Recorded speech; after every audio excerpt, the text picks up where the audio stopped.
morning. I'm especially grateful that you have turned out on a Thursday chapel, which is evidently not something you're used to.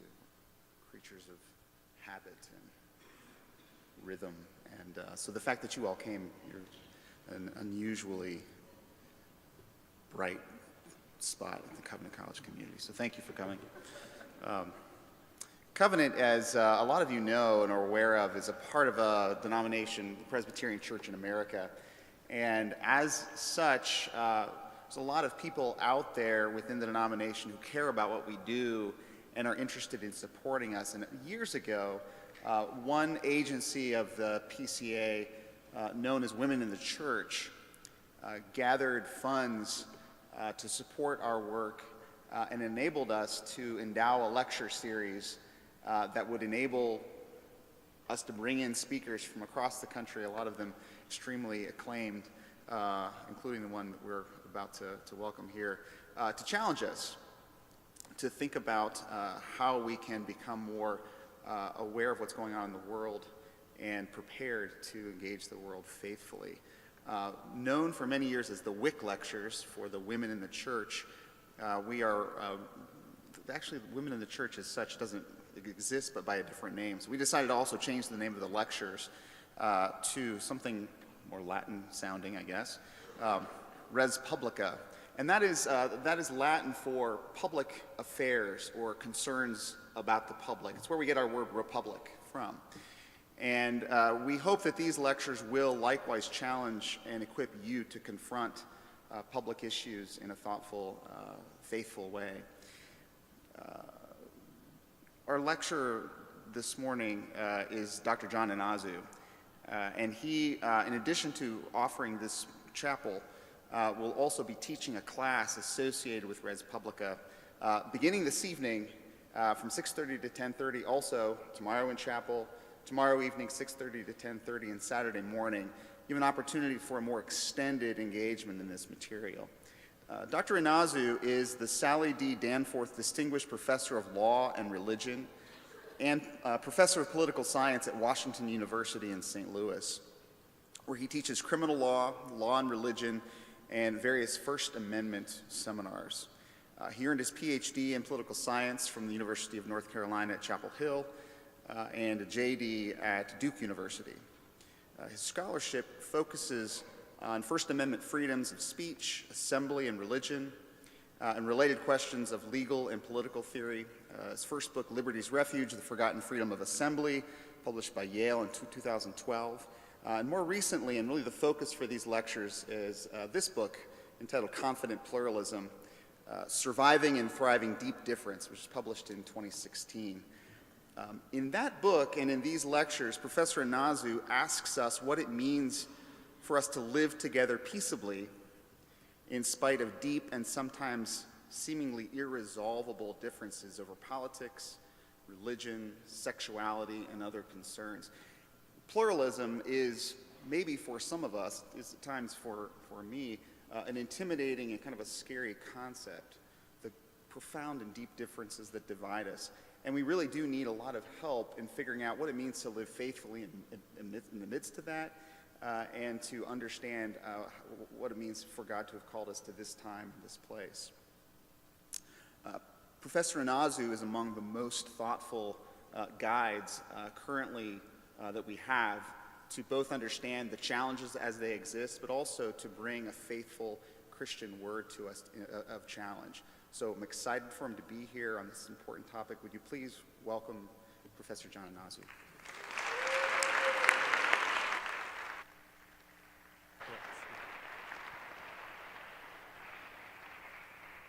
It's a privilege to be here with all of you, and thank you, Jay, for the introduction. You know, after a day of classes, what would be more exciting than a 4-hour night class? So I encourage you to join me tonight. I will have a contest and candy for the winners, so that's some modest incentive. I want to begin with a passage of Scripture, and not really to exposit it, but to frame some of the issues. I'm not a pastor or a theologian. I used to be a Young Life leader, but I don't think that counts. But I do think that the subject of today's talk, and really the focus of what I'll be discussing this weekend at the intersection of law and culture, when it comes to the church and how Christians think about these issues, does call us to Scripture. And so I want to begin by looking at a passage probably familiar to many of you from the Gospel of John, and just ask us to keep this in the background of our minds as we think today. This is John 17, the famous unity text. Jesus has just finished praying for his disciples in verse 20. My prayer is not for them alone. I pray also for those who will believe in me through their message, that all may be one, Father, just as you are in me and I am in you. May they also be in us, so that the world may believe that you have sent me. I have given them the glory that you gave me, that they may be one as we are one, so they may be brought to complete unity. And then the world will know that you have sent me and have loved me, even as you have loved them. So we, those who come after the disciples of Jesus, are called to unity in order that the world may know about the love of God, an important task, and we aren't always so good at it. This passage from John has been significant to me for a long time, but I've only recently begun to pay attention to the text that comes right before it. In this part of the prayer, also in John 17, Jesus says, my prayer is not that you take them out of the world, but that you protect them from the evil one.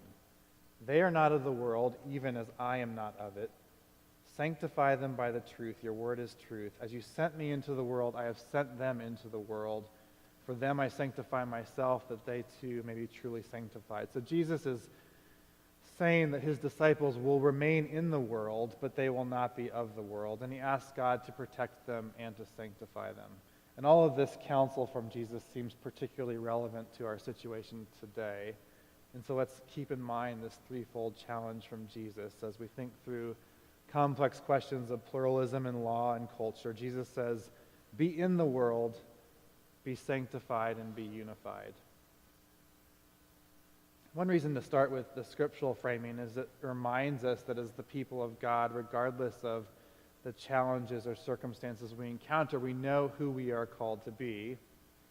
Yes, we have to be attuned to our circumstances and work hard, but we are called to faithfulness and not necessarily effectiveness. And so with this background of John 17, let's turn to this question of pluralism, by which I mean the deep and actual differences in society that divide us. And we can start with the example of coffee. It used to be we could just drink coffee in peace, but today if you go to Starbucks, you see them falsely accused of waging a war on Christmas and accurately told that they are backing a bunch of progressive causes that have little to do with coffee. And in the other direction, not to be outdone by the left, a company called the Black Rifle Company has recently launched its Freedom Blend as a counter to Starbucks. And I went to the company's website and scrolled through the comments, and they were of the order of, my Keurig has finally been liberated by the liberal commies, and now I can have the coffee that I want. And so we're divided about coffee. We're divided by more serious matters like politics. We have Roy Moore in Alabama saying he does not think a Muslim should serve in the United States Senate. And we have Bernie Sanders telling Wheaton grad Russell Vogt that he doesn't deserve to be in the administration because he is a Christian. And so these matters are significant and they affect our lives. And we also disagree about other matters. And so when you think about pluralism, I don't want you to think that all difference is bad. Some differences are neutral and some are even good. But some are painful and not so good. And so I had this discussion recently with an atheist philosopher friend of mine, because this is what we do. We talk about pluralism in our spare time. And he was saying, you know, it's a great thing, all of this difference in the world. You like mint chocolate chip ice cream, and I like vanilla. You like the Cardinals, and I like the Cubs. You believe in God, and I don't believe in God. And to him, all of these differences made the world more interesting. But as a Christian, I did not think that to be the case, right? Our differences in the belief of God and the created nature of humanity end up being painful differences, and they're mutually exclusive differences. It can't be the case that God exists and God does not exist. It can't be the case that how we treat the environment matters and that it doesn't matter. It can't be the case that the act of abortion is both morally good and morally bad. These and other differences that we could all name cut against this American story of unity that we sometimes see in our documents and our discourse. Words like a more perfect unity and being one nation undivided.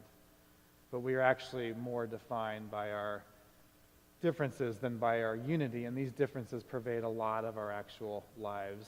They're not going away, and that leaves us with a very practical political problem, what to do with all of these differences. The philosopher Rousseau gave us one answer. Rousseau said, "It's impossible for man to live at peace with those he thinks are damned." Now that's a pretty bleak pronouncement about our shared life together, and so I want to suggest that Rousseau was wrong, and instead of this elusive goal of unity, we don't actually have to go to his proposal. We can find a more modest possibility of common existence in the midst of our differences.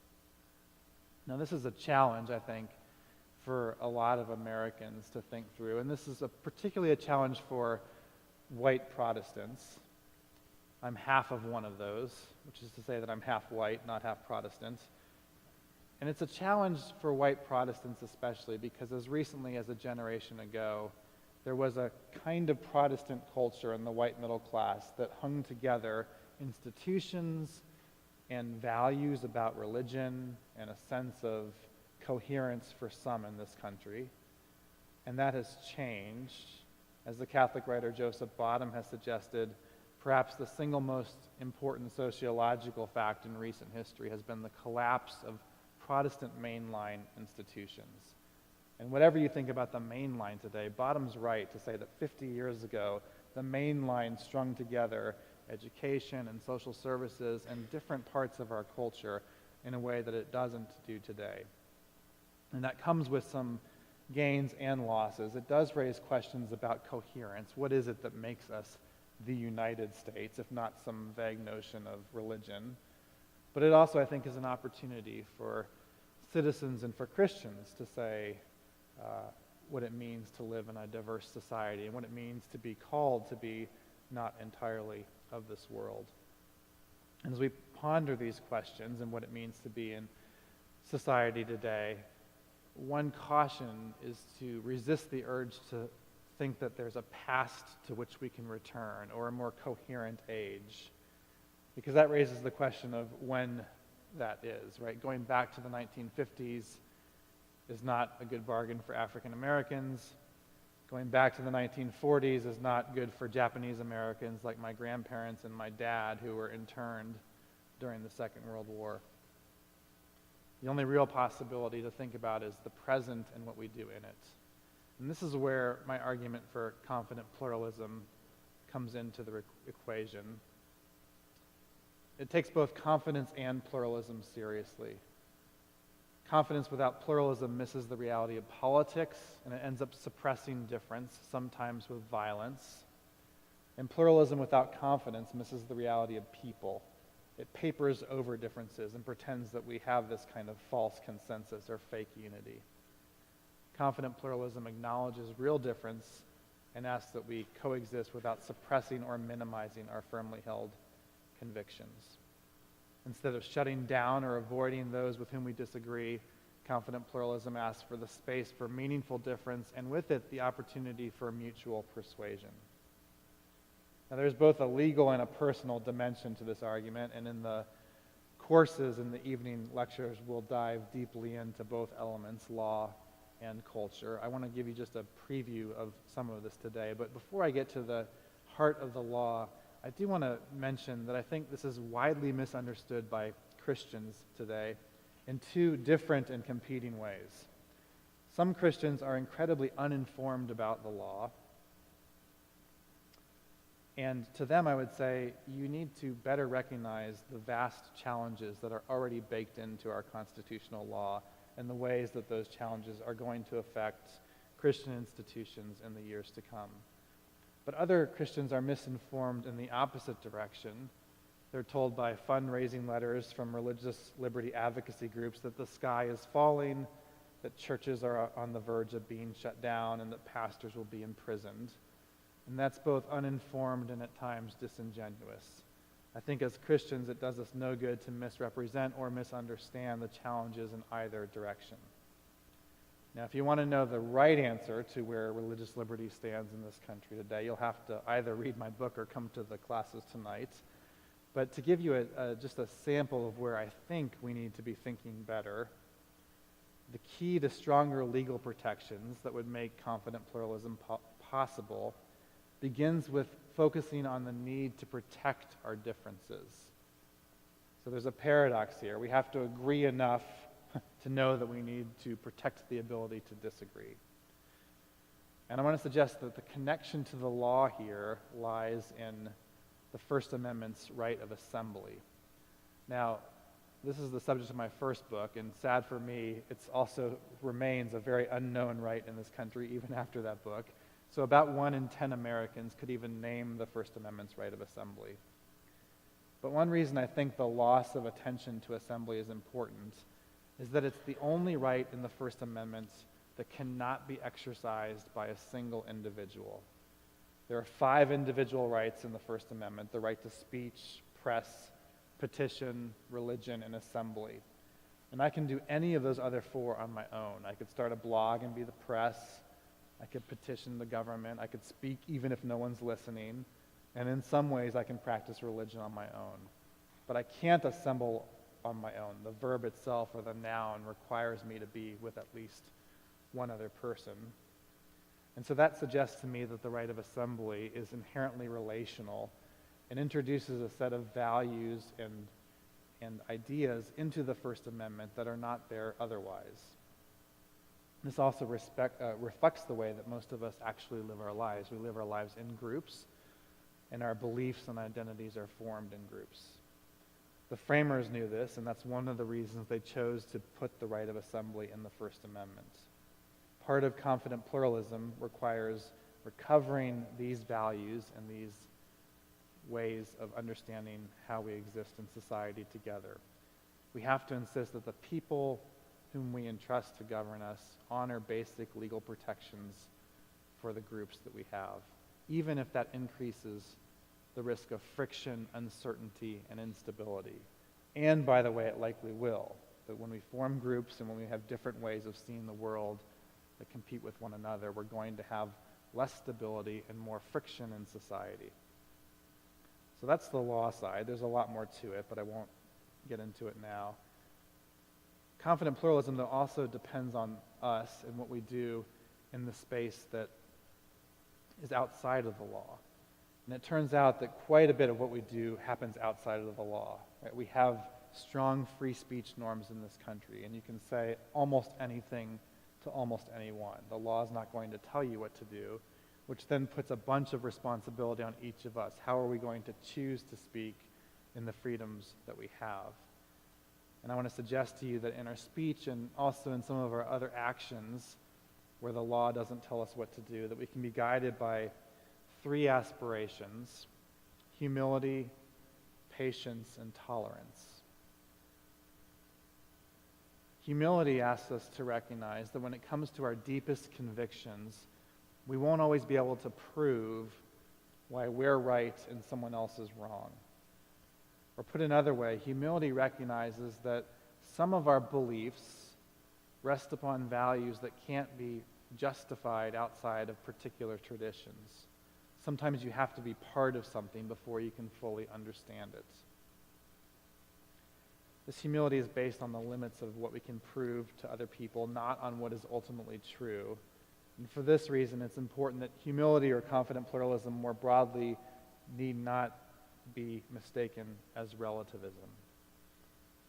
Humility leaves open the possibility of right and wrong in an absolute sense and good and evil. It does not challenge our confidence in our own beliefs, but it calls for us to recognize that those beliefs often stem from contested first premises that not everybody else shares. And humility recognizes that our ability to think as human beings is inherently limited in some ways. As the theologian Leslie Newbigin has observed, we are continually required to act on beliefs that are not demonstrably certain and to commit our lives to propositions that can be doubted. That's one reason that everybody, whether religious or not, lives and acts on a kind of faith. That's humility. The second aspiration is patience. And patience is a commitment that we seek to listen and understand and empathize with other people, even those with whom we disagree over serious matters. That doesn't mean that the goal is to find agreement. So it might be that if I listen patiently to your views, I find out that you're just as crazy as I thought you were. But we can at least assume a posture of something different, that we begin a conversation without a caricature and with a generous charity to listening to understand. And then finally, tolerance. Tolerance is the idea that for the most part, people should be free to pursue their own beliefs and practices, even those that we find objectionable. This is not going to be easy, as one philosopher has quipped, the challenge of tolerance is that we need it only for the intolerable. But tolerance here does not mean full acceptance.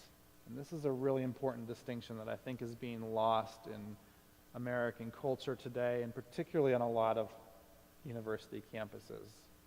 The arguments that suggest you only tolerate me if you fully accept me and embrace me for who I am.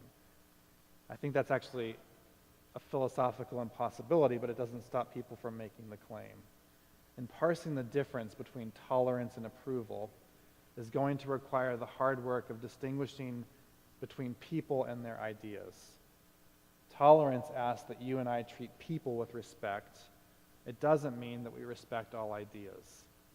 Everyone in this room holds ideas that other people find unpersuasive or even crazy. And everyone in this room holds ideas that other people find morally reprehensible.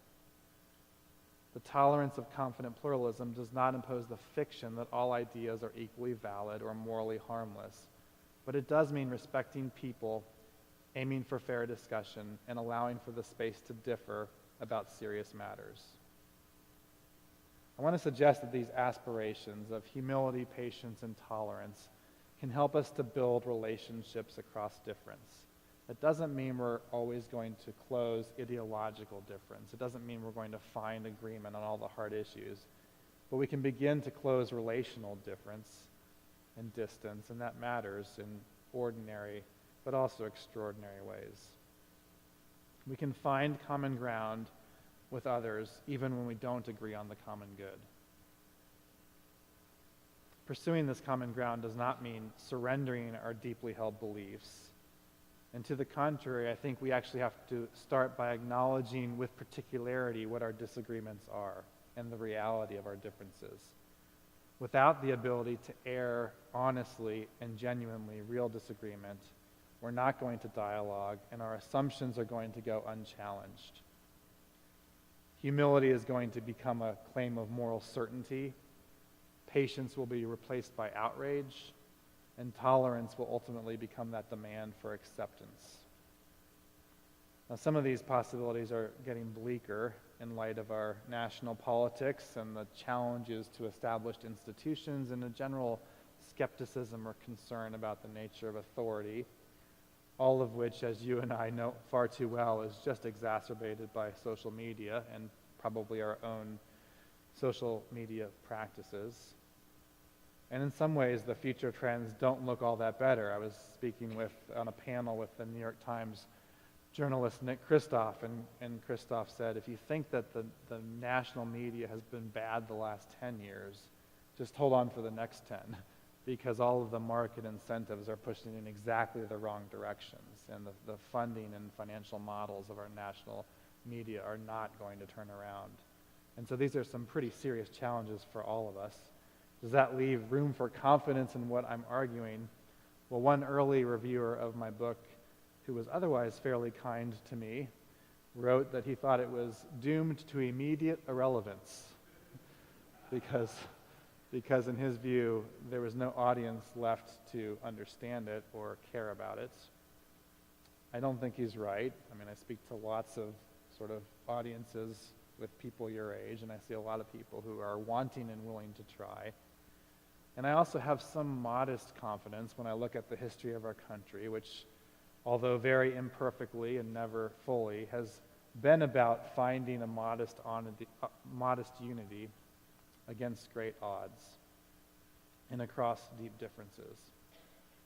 For Christians, of course, there's an even greater basis for confidence, and that's rooted in the theological virtue of hope. you and I can engage in this messy and uncertain world because we know the end of the story and because we're called to be in the world and not of it, and not just called but reassured by Jesus himself of that. Christians of all people should see not only the challenges of pluralism and difference, but also the opportunities, precisely because our confidence and our hope is in the gospel. So how do we do this practically? Well, that's tomorrow's talk, so you'll have to come back, although I'm told that you will come back, which is good news. But let me suggest to you that in the midst of these uncertain and sometimes volatile times, Christians can be an example of confident engagement with our neighbors as across difference. As Jesus counsels us in John 17, we can be in the world but not of it. And we can pursue humility, patience, and tolerance because we ground our lives in faith and hope and love. Thank you.